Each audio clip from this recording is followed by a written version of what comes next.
नमस्कार बच्चों। आज हम पढ़ेंगे वाक्य विचार, जो हमारे व्यवहारिक व्याकरण का बहुत ही महत्वपूर्ण भाग है। बच्चों, जैसा कि हम लोगों ने अब तक वर्ण विचार और शब्द विचार पढ़ लिया है, जिसके अंतर्गत हमने यह जाना है कि ध्वनि की सबसे छोटी इकाई वर्ण कहलाती है और वर्णों का सार्थक मेल ही शब्द कहलाता है और सार्थक शब्दों का व्यवस्थित समूह जिससे अपेक्षित अर्थ प्रकट हो वाक्य कहलाता है। जैसा कि हम यहाँ देख सकते हैं, रहा खेल विजय है। यहाँ शब्द समूह तो है, लेकिन यह कोई सही अर्थ नहीं दे पा रहा है। अगर हम इसे सही तरीके से इन शब्दों को अरेंज करेंगे, रखेंगे, जैसा कि विजय खेल रहा है, यह एक अर्थपूर्ण वाक्य बन जाता है। इसी तरह से बालिका नाच रही है। इस तरह हम यह समझ पाते हैं कि शब्दों का सार्थक समूह जो एक अपेक्षित अर्थ प्रकट करता है वह वाक्य कहलाता है। वाक्य के दो अंग होते हैं, उद्देश्य और दूसरा है विधेय। किसी भी वाक्य के दो अंग होते हैं, पहला है उद्देश्य और दूसरा है विधेय। कर्ता, कर्म, क्रिया, इस तरह से वाक्यों का संयोजन होता है। यहाँ पर हम देख सकते हैं, पूनम किताब पढ़ती है।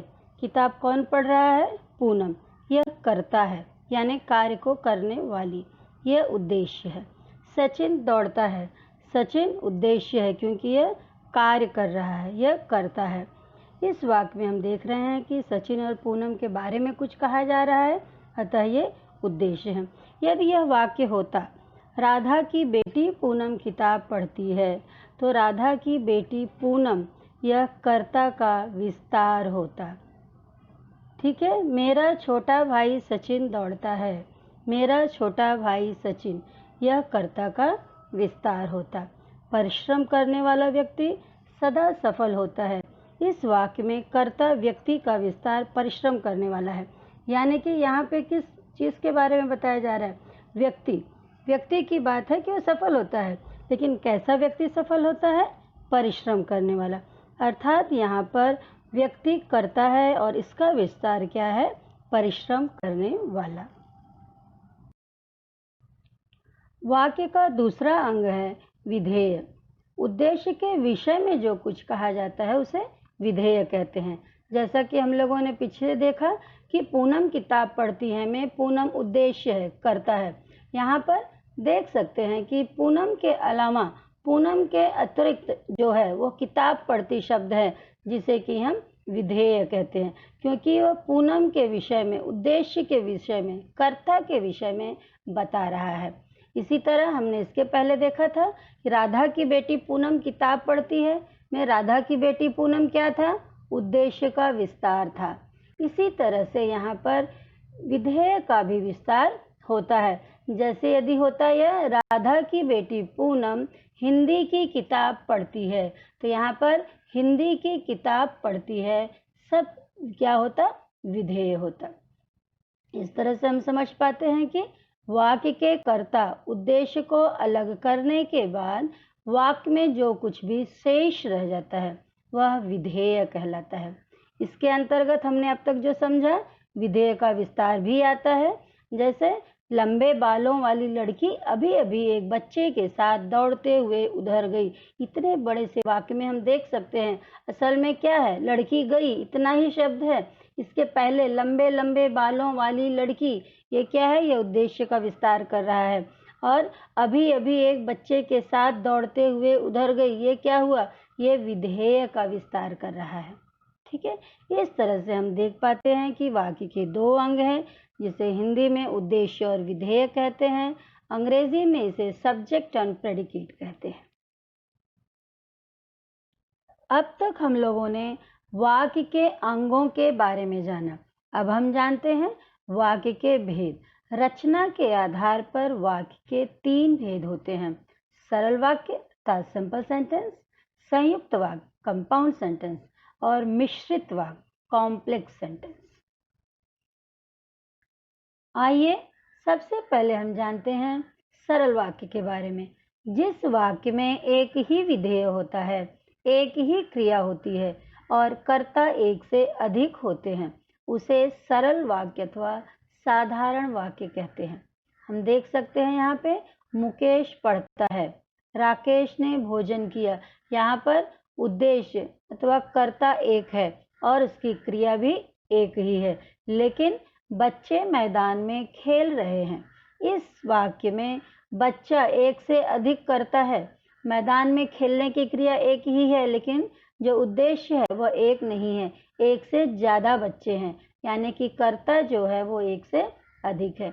इस तरह से हम यह देख पाते हैं, इस तरह हमें समझ पाते हैं कि सरल वाक्य के अंतर्गत विधेय जो है एक ही होता है, लेकिन जिसको कर्ता होता है वह एक भी होता है अथवा एक से अधिक भी हो सकता है।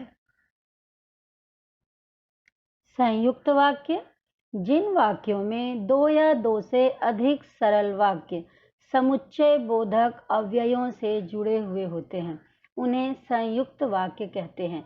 समुच्चय बोधक अर्थात और, पर, अतः इत्यादि, इन शब्दों को अव्यय शब्द कहते हैं, समुच्चय बोधक अव्यय कहते हैं। दोनों ही सरल वाक्यों का अपने आप में भी अर्थपूर्ण वाक्य बनता है, अर्थ निकल करके आता है। वहीं पर संयुक्त वाक्य होता है। वह सुबह गया और शाम को लौट आया।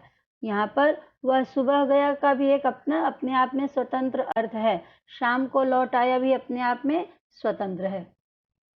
प्रिय बोलो पर असत्य नहीं। मीना बहुत बीमार थी, अपने आप में एक स्वतंत्र अर्थ रख रहा है। अतः स्कूल नहीं आई। मीना स्कूल नहीं आई, यह भी अपने आप में स्वतंत्र अर्थ है। मैं आया, वह चला गया। मैं आया और वह गया।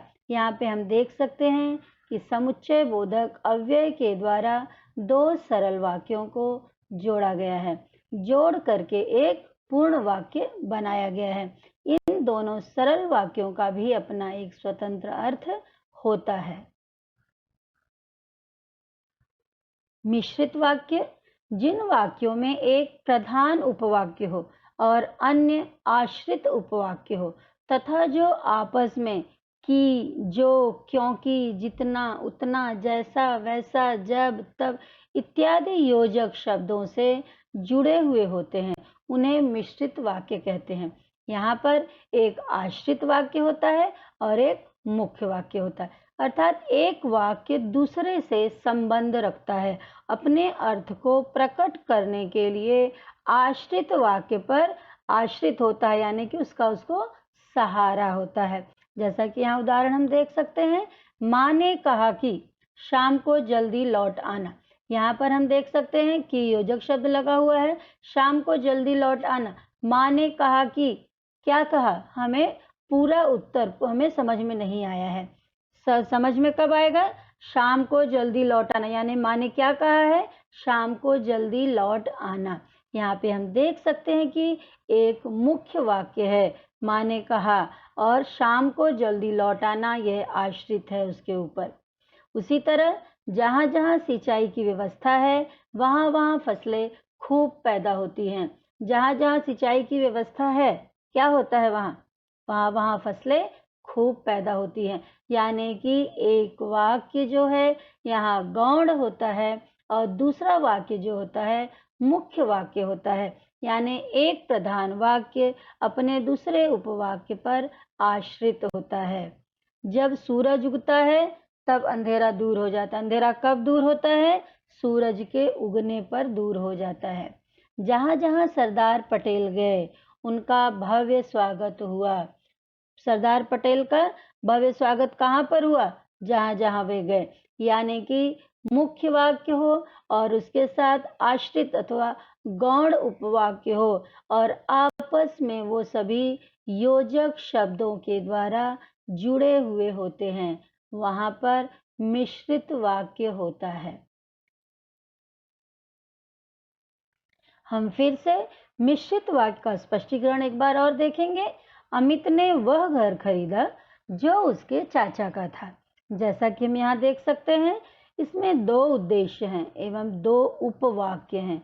इन दो उपवाक्यों में अमित ने वह घर खरीदा, यह प्रधान वाक्य है। कौन सा वाक्य है?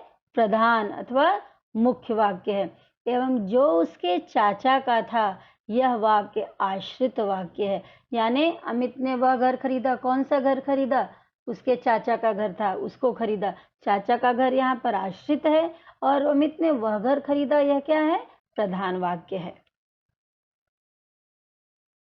अब तक हम लोगों ने रचना के आधार पर वाक्य को जाना और समझा। रचना के आधार पर 3 प्रकार के वाक्य थे और अब हम देखेंगे अर्थ के आधार पर वाक्य के भेद। अर्थ के आधार पर वाक्य के 8 प्रकार होते हैं: विधानवाचक, निषेधवाचक, प्रश्नवाचक, इच्छावाचक, आज्ञावाचक, संकेतवाचक, संदेहवाचक और विस्मयादिवाचक वाक्य। अर्थ के आधार पर पहला भेद है विधानवाचक वाक्य। विधान का शाब्दिक अर्थ क्या होता है? कोई भी विधान होना, कोई भी कार्य होना। हम लोग बहुत बार उदाहरण देखते हैं, यह विधि का विधान है। इस तरह के उदाहरण हम रोजमर्रा की भाषा में देखते सुनते रहते हैं। इसे ही विधान कहते हैं। विधान यानी कोई भी कार्य का होना। जिन वाक्यों में क्रिया के करने या होने का बोध हो, ज्ञान हो, उसे विधानवाचक वाक्य कहते हैं। बच्चे खेल रहे हैं, माँ खाना बना रही है, लड़की पत्र लिख रही है, पिताजी बाहर चले गए, कल मैं दिल्ली चला जाऊंगा। इन सब वाक्यों के द्वारा हम क्या समझते हैं कि कोई न कोई विधान हो रहा है, कोई न कोई कार्य हो रहा है। एक सिंपल साधारण वाक्य को विधानवाचक वाक्य कहते हैं। दूसरा भेद है निषेधवाचक वाक्य। जैसा कि आप शब्द से ही समझ सकते हैं, निषेध अर्थात नकारात्मक वाक्य, निगेटिव सेंटेंसेस। एक ऐसा संदेश जो किसी काम को न करने का आदेश दे रहा हो, क्रिया न करने न होने का बोध होता हो, उसे निषेधवाचक वाक्य कहते हैं। जैसे बाहर जाना मना है, मैं खाना नहीं खाऊंगा, सोहन आज खेलने नहीं आएगा, मैं विद्यालय नहीं जाऊंगा।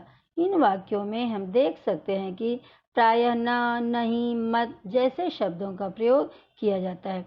नहीं का प्रयोग सामान्यतः सभी स्थितियों में किया जाता है, लेकिन मत शब्द का प्रयोग आज्ञावाचक वाक्यों में और न का प्रयोग अगर या यदि जैसे शब्दों से शुरू होने वाले वाक्यों में किया जाता है। इस अंतर को हम आगे के स्लाइड में देखेंगे। इस तरह से हम समझ पाते हैं कि निषेध का शाब्दिक अर्थ है न होना, न करना, न बताना, यानी एक निगेटिव सेंटेंस। प्रश्नवाचक वाक्य वह वाक्य जिसके द्वारा किसी प्रकार का प्रश्न किया जाता है, वह प्रश्नवाचक वाक्य कहलाता है। अर्थात जहाँ पर क्वेश्चन मार्क आपने लगाया हुआ है, कोई प्रश्न पूछा गया है, वही प्रश्नवाचक वाक्य होता है। श्री राम के पिता कौन थे? दशरथ कहाँ के राजा थे? तुम्हारा नाम क्या है? क्या मैं बाहर जा सकता हूँ? मामा जी कब आएंगे?